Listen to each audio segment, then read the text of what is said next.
I will not be asking you to memorize the volume of a triangular prism in which you need to know the slant heights. I'm not going to be asking you stuff like that. Very basic, straightforward, like this one right here. A right triangle has a hypotenuse of length 12.5 inches. One leg is 8.5 inches longer than the other. What is the area of the triangle? I set up a bunch of problems for you yesterday. It is time for you to help me set it up. What would you do first? We draw a triangle. Good job. You're off to an excellent start. Must be because you're extremely intelligent. What is the hypotenuse is 12.5. The hypotenuse is the longest side of a right triangle. The short one is x. Very good. Rachel ate her Wheaties for breakfast. Way to go. She's got x plus 8.5, and then 12.5. Good. I like the label. I like the drawing. What do you want to do now? Sounds like a good idea to put it into a formula. What formula? I like it, but why? We are asked about area.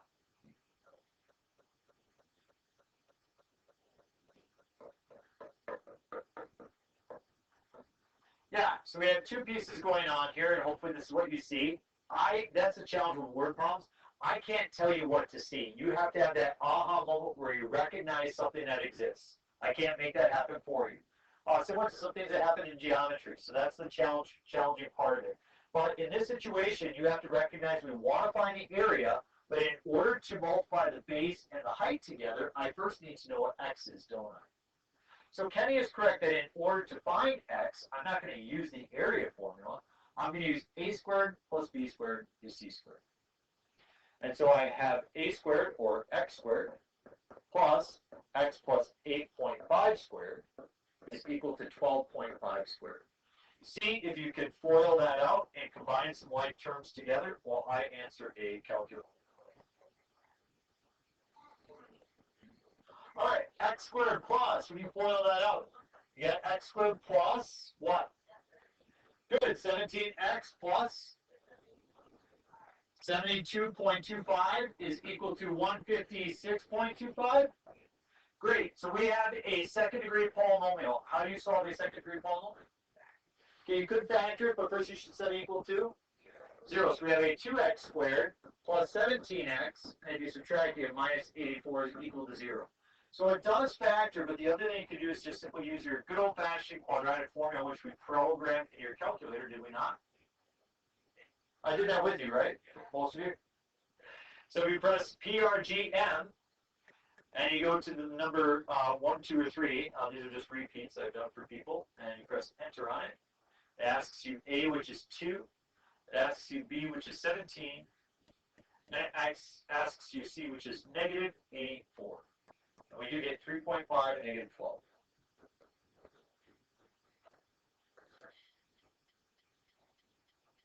Is that my answer? No, it asks me to determine the area. So do I use the 3.5 or the negative 12? I use the 3.5. The 3.5 would be there, and the 3.5 plus 8.5 is 12. So those are the two dimensions. That's your height, and that's your length. So area is equal to 1/2 times 12 times 3.5. Whoops, sorry about that. Move that up just a hair. And you can see that we have 1/2 of 12 is 6. And you all know that 6 times 3.5 is 21.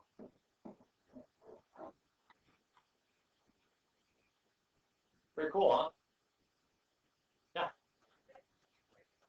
Yep, sure. Inches squared.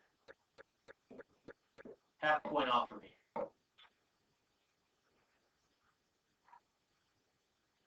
Try to have fun. All right, 2 points. Unless you pay me $5 ahead of time.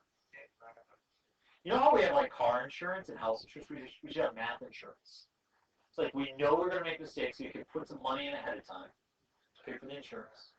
Huh? Some people call it bribery. I call it like making a good buck. So, no.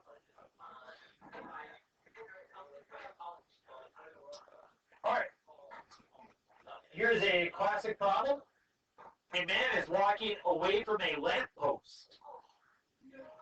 Yeah. Okay. Hannah has spoken her disdain. I'm going to challenge her that after this question, she will say, I like that problem. We have a light pole. We have a man walking away. And he's got a shadow.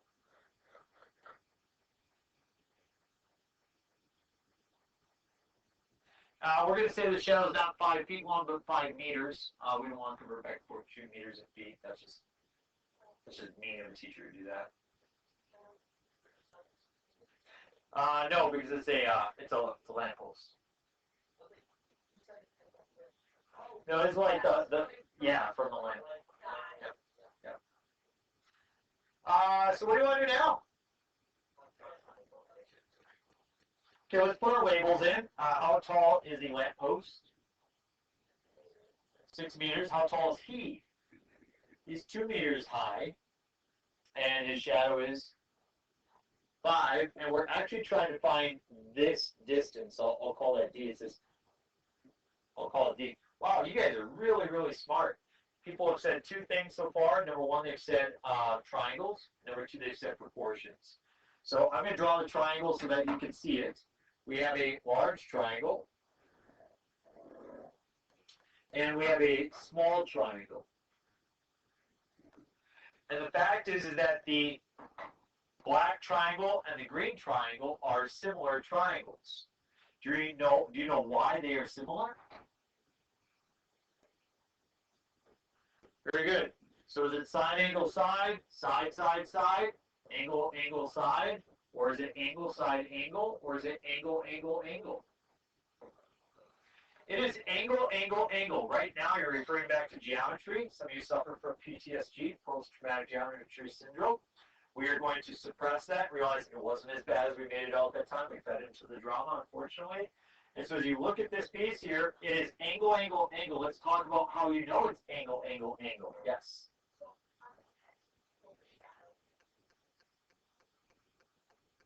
Where would the shadow be otherwise? So the shadow can't be here because the light's behind him. So it's got to...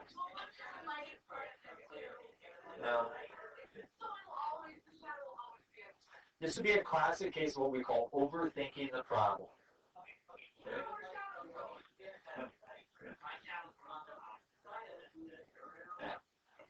Yeah. Yeah.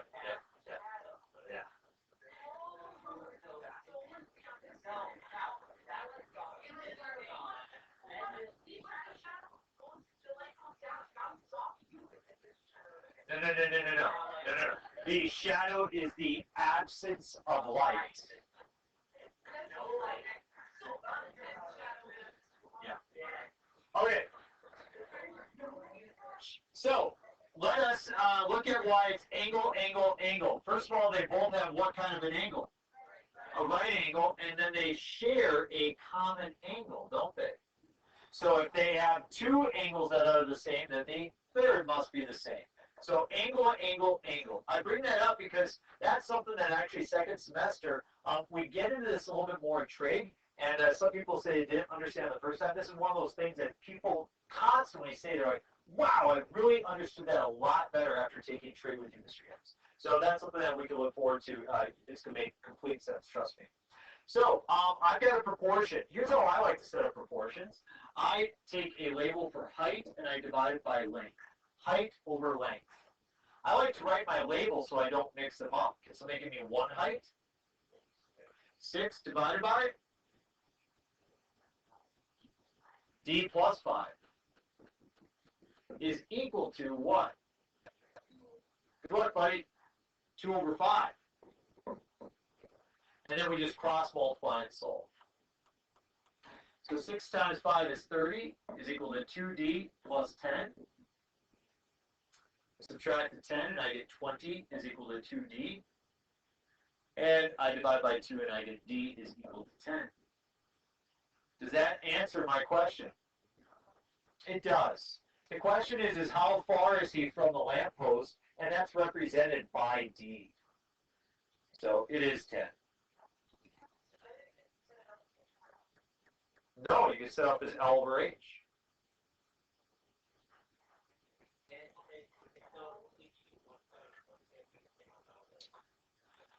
Two questions. Allie, did you say why don't you add the 5 to the 10? So that would be how far is the tip of his shadow from the light pole? We're just wondering how far he is from the light pole. So D plus 5, so I have this black triangle. See how the short triangle is 5?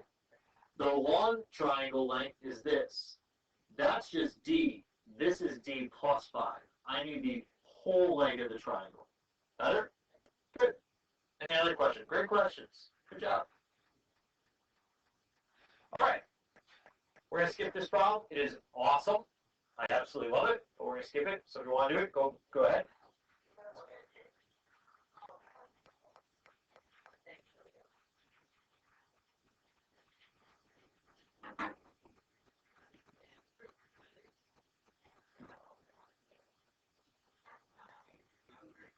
Caitlin hates money. Okay. First person I met. It's all right. Caitlin will be giving away her money tomorrow. She hates it, so good for you. Today we're going to talk about Tom. Tom's got some money, and he's going to take that chunk of money, and he's going to invest it because he wants to make more money. He invests some of that $9,600. He invests a portion of it at a rate of 4% a year. I'm going to call the amount of money that he invests at 4%, I'm going to call that amount A. He takes the rest and he invests it into a riskier investment. It pays off. He gets 10%. We're going to call that B, the amount that he invests at 10%. He earned a total of $528. He's thankful for that. How much did he invest in each location? Sounds complicated, right? The question that you're going to see is modeled so many, like the last one we saw, that whole proportion thing. For me, probably one of the most commonly used applications of mathematics ever, okay? I use that stuff all the time in my real life, okay? I'm kind of a carpenter and stuff like that, and I use it all the time. This one, this mixture thing, comes up a lot in other mathematical areas as well as in investments and things like that. Comes up in chemistry, comes up in physics. So we're going to see another one here that's kind of a chemistry problem. But let me show you how it works out. And it ties into the mathematics you've seen before, stuff that you were really, really good at. So I need two equations, one for the total investment and then one for the interest. Okay? And the total amount of money invested was $9,600. But the total amount of interest earned was $528. So we have two different sums that are being calculated, right? Can anybody think of an equation that involves A and B and 9,600 that will represent the total amount? Yeah, A plus B. If you take the amount that's invested at 4% and add it to the amount invested at 10%, that should equal 9,600, right? That you want to reason that through. Please do not sit in this class for the next few days and just like absorb. Like sit and try to focus and think it through and take it in. Yeah. Yeah. So with all of the money, all of this came from two spots. It came from whatever was invested here and whatever was invested there. So if we add them together, we should get 9,600. And that should like come to your brain and be like, oh yeah, that makes logical sense. Now this is the one that's a little bit more challenging to think through. We do get interest. How much interest do we get at spot A? We get 4% interest at spot A. And then how much interest do we get at spot B? We get 10% interest at spot B. And that adds up to 528 bucks. Does that look like a problem you've done before in Algebra 2? Starts with an S rather than istos. Systems. You had two methods for solving. One was substitution and elimination. Would you like to use substitution or elimination here? Let's go substitution for this one.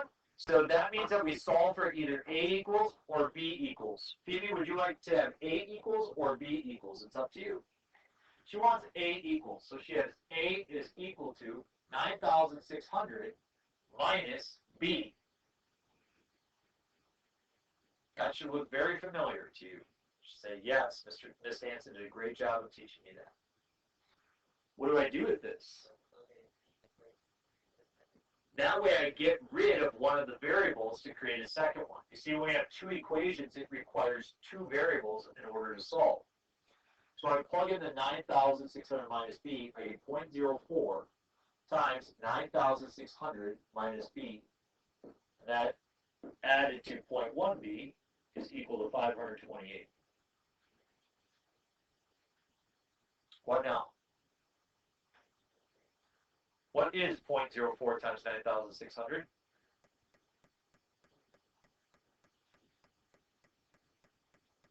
Louder, please. 384 minus 0.04b plus 0.1b is equal to 528.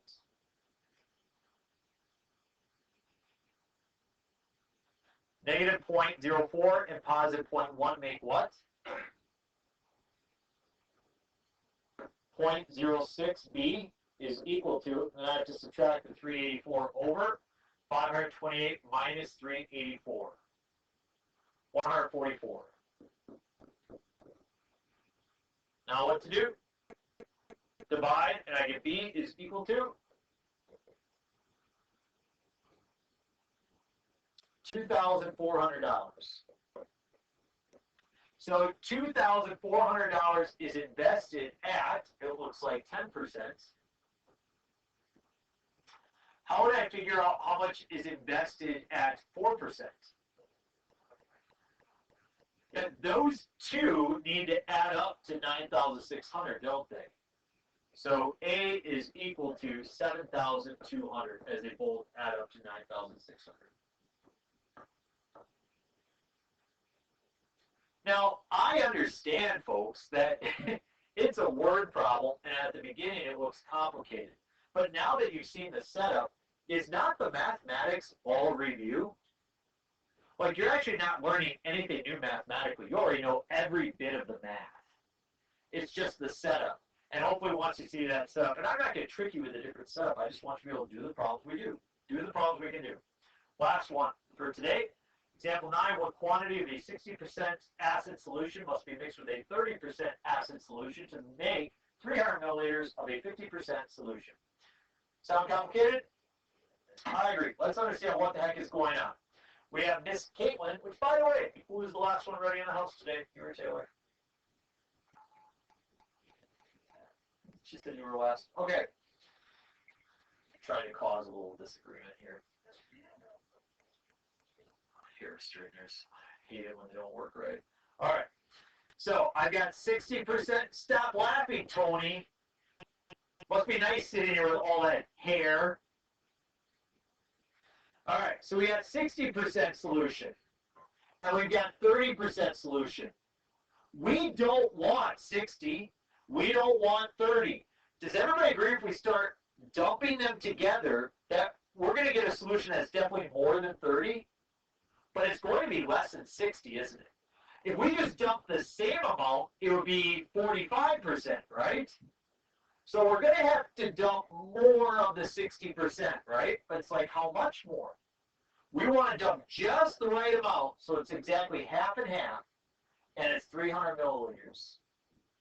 Let's see how this works out. Chemistry problem. This was part of my, I remember when I was in college, and this was part of a lab. And I didn't know the chemistry real well. When we got to this part, everybody came running over to see, Kevin, how do we do this? So, well, you guys, it was easy. They're like, we don't see it. You guys are going to see this. You're going to outdo all my college friends here. Here, watch. We have a total, and we have an amount of acid. How many total milliliters do I want? 300. A plus B. We'll call A the 60%. We'll call B the 30%. How much of A is acid? How much of B is acid? Now here's the kicker. Think of the way I'm asking this. Not what percent, But how much acid do we want? We don't want all of it to be acid. We want 50% to be acid. So how much do we want? 150. See that? What do you think people put there on the test? They put 0.5 or they put 50 because they say 50%. But that's a percentage. I actually want to know how much acid. If 50% of the 300 is acid, then that means there's 150 milliliters of acid. See what I'm saying? That's the difference. Look at this up here. Look at this one right here, this 528. We didn't put like a percent there, did we? We put an actual amount of money. Just like this is an actual amount of acid. See the difference? So my good friend Kenny here, he said that there's two different ways to solve systems. One is via the use of substitution. The other one will be by use of elimination. So I'm going to show you elimination here. I'm going to multiply through by something. Anybody know what I'm going to multiply through by? You got options. I'm going to choose negative 0.3. And when I do that, I get negative 0.3a minus 0.3b is equal to negative 90.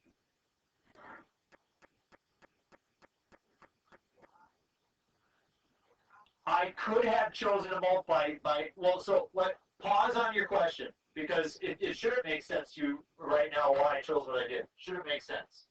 Should when I do this, now let's combine them. What is 0.68 times negative 0.38?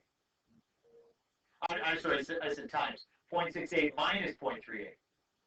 0.3a. What is 0.3b?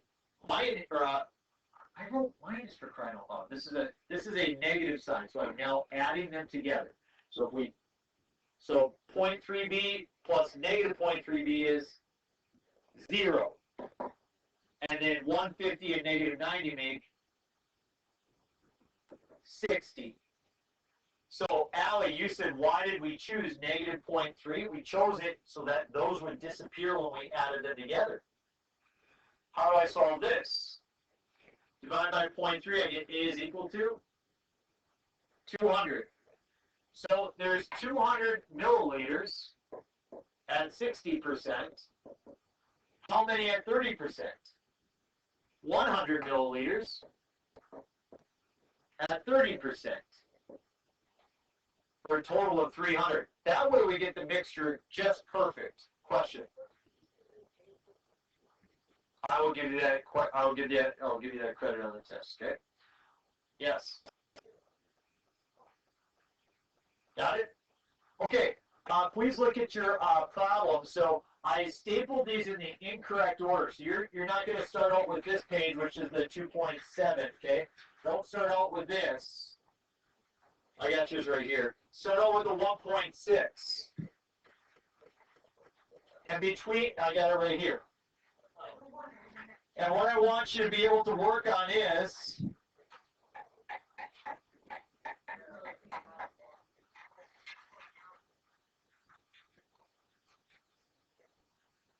yeah, 1 through 10, 12, and 13. That'll be good. 1 through 7. So yesterday I said 1 through 7. So I'm just. That's where kind of you want to be at this point, okay? And that's the majority of the type of problems. It's the second page. It's the one that says 1.6. Yeah. So they actually encourage us to do this during the first unit, and so like way back first quarter, I chose to put it off because I wanted us to have a better foundation. You don't have. No, so I'll add on like 3 problems to this tomorrow. Okay? But right now, those are the ones that you know how to do.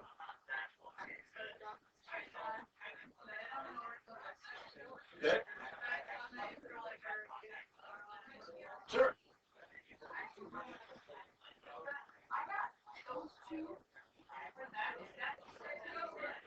Yep, so 100 and 121. Oh my gosh.